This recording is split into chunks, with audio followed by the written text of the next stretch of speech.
नमस्कार। आज हम एक बहुत ही दिलचस्प जापानी रहस्य पर बात करने वाले हैं। लंबी और खुशहाल जिंदगी का राज। ये हेक्टर गार्सिया और फ्रांसिस मिरालिस की किताब है इकिगाई। और ये सारी जानकारी ये ओकिनावा के लोगों के अनुभवों पर आधारित है। आपको पता है ओकिनावा वो जगह है जहाँ दुनिया में सबसे ज्यादा लोग 100 साल के पार जीते हैं। तो आज हम इसी किताब के कुछ खास हिस्सों को देखेंगे, समझने की कोशिश करेंगे कि ये इकिगाई आखिर है क्या और कैसे ये लंबी उम्र और एक संतुष्टि वाली जिंदगी से जुड़ा है। चलिए शुरू करते हैं। वो पॉइंट है वो जगह जहां 4 चीजें आकर मिलती हैं। पहली, वो जो आपको करना पसंद है। दूसरी, वो जिसमें आप माहिर हैं, मतलब अच्छे हैं। तीसरी, दुनिया को जिसकी जरूरत है। और चौथी, जिसके लिए आपको पैसे मिल सकते हैं। किताब के हिसाब से इन चारों का जहां मेल होता है वही आपका इकिगाई है। और इसे पाना ही एक बैलेंस्ड, एक पर्पसफुल जिंदगी की तरफ ले जाता है। ये दिलचस्प है कि मतलब एक साफ मकसद, एक वजह होने से लोग लंबा और सेहतमंद जीते हैं। किताब में ये भी है कि इकिगाई आपको एनर्जी देता है, मुश्किलों से लड़ने की ताकत, जिसे रेजिलियंस कहते हैं, और फोकस भी। और आपने जैसे कहा, ये जरूरी नहीं कि कोई बहुत बड़ा महान लक्ष्य ही हो, है ना? बिल्कुल नहीं, यही तो खास बात है।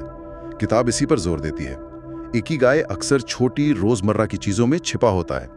किसी का शौक हो सकता है, जैसे बागबानी करना, या फिर अपनी कम्युनिटी के लिए, अपने समाज के लिए कुछ छोटा सा करना। ओकिनावा के जो शतायु लोग हैं, 100 साल वाले, उनके उदाहरण यही दिखाते हैं।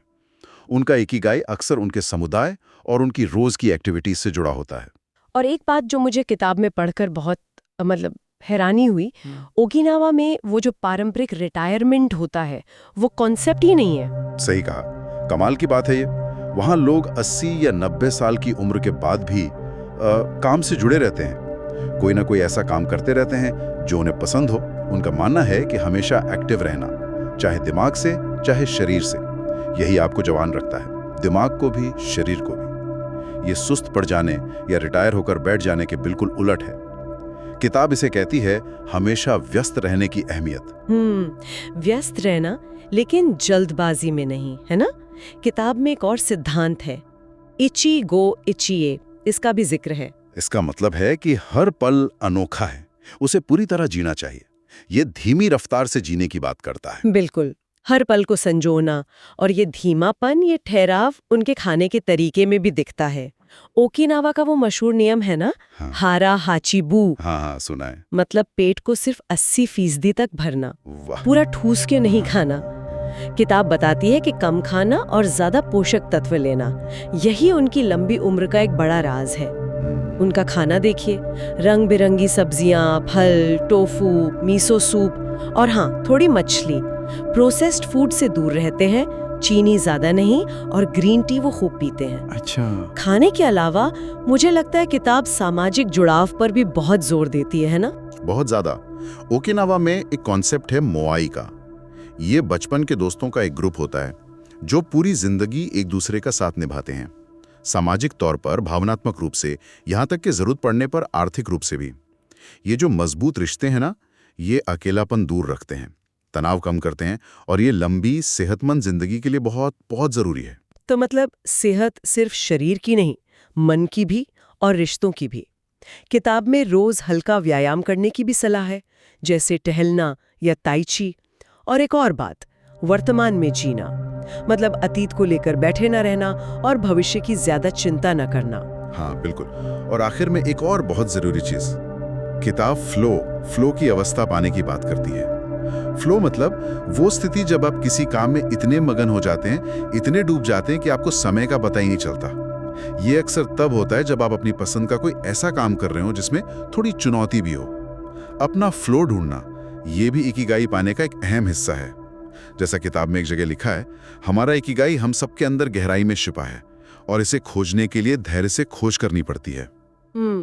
तो अगर हम सब बातों को समेटें, तो ये इकिगाई क्या है?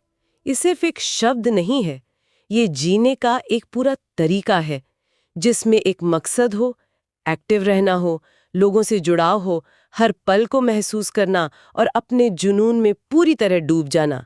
किताब का सार यही लगता है कि सबसे लंबा जीने वाले वो लोग नहीं हैं जो बस आराम करते हैं, बल्कि वो हैं जिनकी जिंदगी में एक मजबूत उद्देश्य, एक मकसद होता है। बिल्कुल सही कहा। जब आप एक इरादे के साथ जीते हैं, अपने शरीर का ध्यान रखते हैं, दूसरों से जुड़ते हैं और छोटी छोटी चीजों में खुशी ढूंढते हैं, तो आप एक ज्यादा भरपूर, ज्यादा सुकून भरी और शायद ज्यादा लंबी जिंदगी जीते हैं। ये सब सुनने के बाद एक सवाल मन में आता है, सोचने के लिए, कि ऐसी कौन सी रोजमर्रा की छोटी छोटी गतिविधियां हो सकती हैं, बिल्कुल साधारण सी, जिनमें पूरी तरह खो जाने से, पूरी तरह डूब जाने से किसी को अपना इकिगाई मिल सकता है, भले ही वो दुनिया की नजर में बड़ी या महत्वाकांक्षी ना लगे। शायद जवाब उन्हीं छोटी चीजों में छुपा हो